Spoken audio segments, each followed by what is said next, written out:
नमस्कार। भारतीय राष्ट्रीय कांग्रेस की स्थापना के द्वितीय एपिसोड में आपका स्वागत है। अभी तक हमने भारतीय राष्ट्रीय कांग्रेस की स्थापना 1885 में 72 प्रतिनिधियों के माध्यम से हुई। उसके बाद प्रथम मुस्लिम अध्यक्ष बदरुद्दीन तैयब, प्रथम अंग्रेज अध्यक्ष जॉर्ज यूले। भारतीय राष्ट्रीय कांग्रेस में महिलाओं का योगदान या वे पहली बार कब बने? 1917 में सरोजिनी नायडू, 1917 में एनी बेसेंट और 1925 के कानपुर अधिवेशन में सरोजिनी नायडू और 1933 में नलिनी सेनगुप्ता के बारे में बता चुके हैं। आज हम कुछ ऐसे अधिवेशन के बारे में बताएंगे जो परीक्षाओं की दृष्टि से प्रासंगिक है और उनको अलग से समझना और जानना बेहद ज़रूरी है। हम चलते हैं 1905 के बनारस भारतीय राष्ट्रीय कांग्रेस के अधिवेशन में,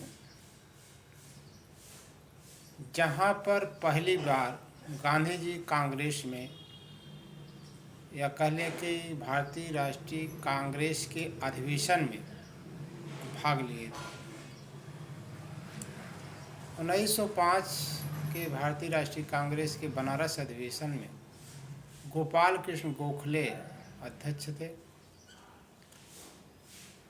और गांधी जी ने पहली बार भारतीय राष्ट्रीय कांग्रेस में सम्मिलित हुए थे। तो इन दो दृष्टिकोणों से इस सम्मेलन का महत्व है।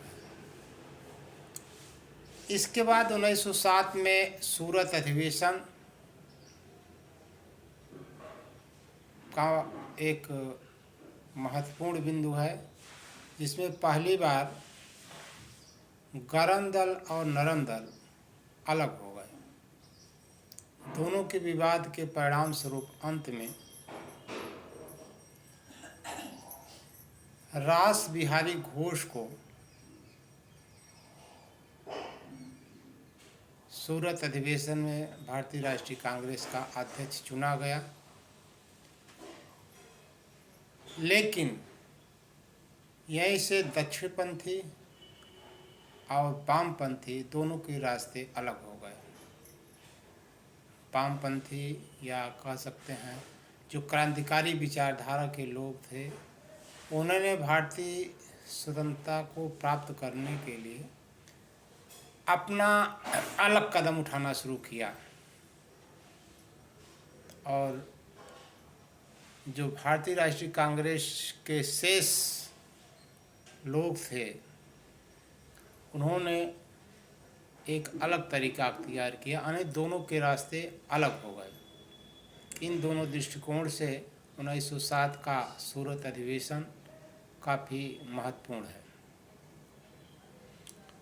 उसके बाद जो सर्वाधिक महत्वपूर्ण अधिवेशन है 1929 में लाहौर की रावी नदी के तट पर संपन्न हुआ और उसके अध्यक्ष जवाहरलाल नेहरू थे। उन्होंने पूर्ण स्वाधीनता की घोषणा की और 26 जनवरी को प्रत्येक दिन अपना स्वतंत्रता दिवस मनाने का निर्णय किया।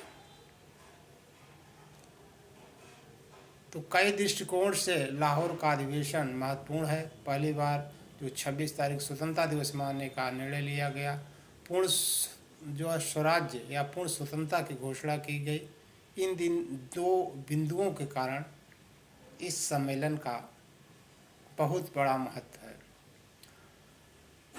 1931 में भारतीय राष्ट्रीय कांग्रेस का अधिवेशन कराची में हुआ, जिसके अध्यक्ष सरदार वल्लभ भाई पटेल थे और इस सम्मेलन का जो मुख्य तथ्य है कि पहली बार मौलिक अधिकारों की मांग की गई। इसके बाद जो दो और महत्वपूर्ण है, 1938 और 1938 में जो सम्मेलन गुजरात के हरपुरा में हुआ और सुभाष चंद्र बोस इसके अध्यक्ष चुने गए। 1939 में त्रिपुरी अधिवेशन हुआ, जिसमें फिर सुभाष चंद्र बोस को भारतीय राष्ट्रीय कांग्रेस का अध्यक्ष चुना गया। लेकिन इस अधिवेशन में गांधी जी की ओर से सीताराम पट्टाभी रमैया उम्मीदवार थे, जो काफ़ी मतों से हार गए। गांधी जी ने उनकी ओर से समर्थन करते हुए, यानी सीता पट्टाभी रमैया की ओर से उन्होंने कहा था कि सीता पट्टाभी रमैया की हार मेरी हार है। 1939 में त्रिपुरी अधिवेशन में गांधी जी और वामपंथी विचारों के द्वंद्वात्मक स्थिति होने के कारण जल्दी ही सुभाष चंद्र बोस ने कांग्रेस के अध्यक्ष पद से त्यागपत्र दे दिया और सर्वसम्मत से डॉक्टर राजेंद्र प्रसाद को भारतीय राष्ट्रीय कांग्रेस का अध्यक्ष चुना गया। 1940 से लेकर के 46 तक भारतीय राष्ट्रीय कांग्रेस के अध्यक्ष अब्दुल कलाम आज़ाद रहे। यानी द्वितीय विश्व युद्ध में, पूरे विश्व युद्ध के दौरान कह लें, भारतीय राष्ट्रीय कांग्रेस का जो अध्यक्ष थे अब्दुल कलाम आज़ाद रहे। स्वतंत्रता के समय JB कृपलानी भारतीय राष्ट्रीय कांग्रेस के अध्यक्ष थे। और जब हमारा संविधान लागू हुआ, या कहें 26 जनवरी 1950 में, भारतीय राष्ट्रीय कांग्रेस के अध्यक्ष पट्टाभी रमैया थे। ये संक्षेप में भारतीय राष्ट्रीय कांग्रेस के अध्यक्षों का एक विवरण है। आशा है कि आप इससे लाभान्वित होंगे।